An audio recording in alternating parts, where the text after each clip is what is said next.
అరుగో అక్కడ జడ శ్రవణ్ కుమార్ గారు లైన్లోకి వచ్చారు. శ్రవణ్ గారు, ఈ లడ్డు గొడవ ఏంటండి మరీ తెగేదాకా లాగుతున్నారు ఈ కూటమి నాయకులు? వారికి నేను చెప్పాల్సిన రిక్వెస్ట్ చెప్పా సార్, ఇంకొద్దు ఆపేయండి. ఇంకాస్త గట్టిగా చెప్పాల్సింది సార్. దీని మీద ఎంత డిస్కషన్ తగ్గిస్తే అంత మంచిది.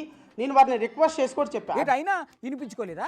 మా దగ్గర ఏబిఎన్ ఉంది, ఫోటో TV5 ఉంది, వేసేయ్. అది మహా టీవీ ఉంది, పెట్టో డిబేట్లు. రమణ లోడ్ ఎత్తరా అన్నట్టు ఎత్తండి రా బాబు లోడు, కొట్టండి రా బాబు డప్పులు అని పేపర్ల నిండా బ్యానర్ హెడ్డింగ్లు, సోషల్ మీడియా నిండా బ్యానర్ హెడ్డింగ్లు. ఏంటి సార్ ఇది? పాపం ఏం చెప్పమంటారు సార్, ఎల్లో మీడియా కష్టాలు. పాకిస్తాన్ వాడు కూడా రాకూడదు వీళ్ళకి వచ్చిన కష్టాలు. వినేవాడు చెమటోడైతే ఎస్పి బాలసుబ్రహ్మణ్యం లాగా పాడినట్టు ఉంటుంది మీరు మాట్లాడే మాట. అదే మరి వాళ్ళ టాలెంట్.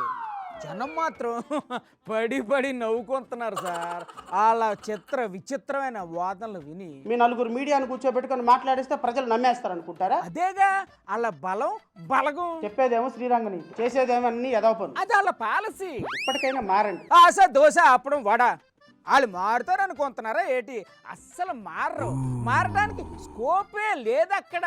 అంబటి రాంబాబు ఒక మాట మాట్లాడితే ఇళ్ళ మీద పడి కొట్టేస్తారా? కొట్టడమే కాదు సార్, పాపం కేసు పెట్టి జైల్లో పెట్టారు సార్ ఆయన్ని. పైగా ఆ ఎమ్మెల్యే వచ్చి మాట్లాడుతుంది, ఆవేశం వచ్చింది వెళ్ళామని. మళ్ళీ మాట్లాడితే మళ్ళీ వెళ్తారని వార్నింగ్ కూడా ఇచ్చారు సార్ ఆ మేడం గారు. అమ్మా ఆవేశం నీకే కాదమ్మా, 2029లో ఆవేశం అందరికి వస్తుంది. అప్పుడు ఎలా ఉంటుంది సార్ వీళ్ళ పరిస్థితి? ఆవేశం వచ్చిన రోజున తెంగ పట్టుకొని పరిగెత్తాలి గుంటూరు దాటేసి. మీరు చాలా తక్కువ అంచనా వేస్తున్నారు సార్ ఆ మేడం గారిని.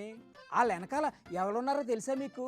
మొన్న కర్రలు పుచ్చుకొని ఫ్లెక్సీ కాపలా కాశారు, చూడలేదా మీరు? మీరు వందానికి కర్ర వాడారనుకో, రేపొద్దు వచ్చేవాడు కత్తి వాడతాడు. అమ్మో, అయితే ఇన్ఫ్రంట్ క్రాకడైల్ ఫెస్టివలే అన్నమాట. 29లో మీరు అధికారం కోల్పోతే మీ పరిస్థితి ఏంటో ఒక్కసారి ఆలోచించండి. ఇప్పుడు ఎలా ఉంటుంది సార్ 2029లో పరిస్థితి? వాళ్ళకి అర్థమయ్యేటట్టు ఒక చిన్న ఇంటి ఇవ్వండి. కాళ్ళు పట్టుకొని బతిలాడినా అయ్యో పాపం అనే పరిస్థితుల్లో కూడా మీరు ఊరుకోండి సార్, అలా భయపెట్టేస్తారేటండి? అయినా మీరు భయపెడితే మాత్రం మేడం గారు భయపడతారా ఏంటి?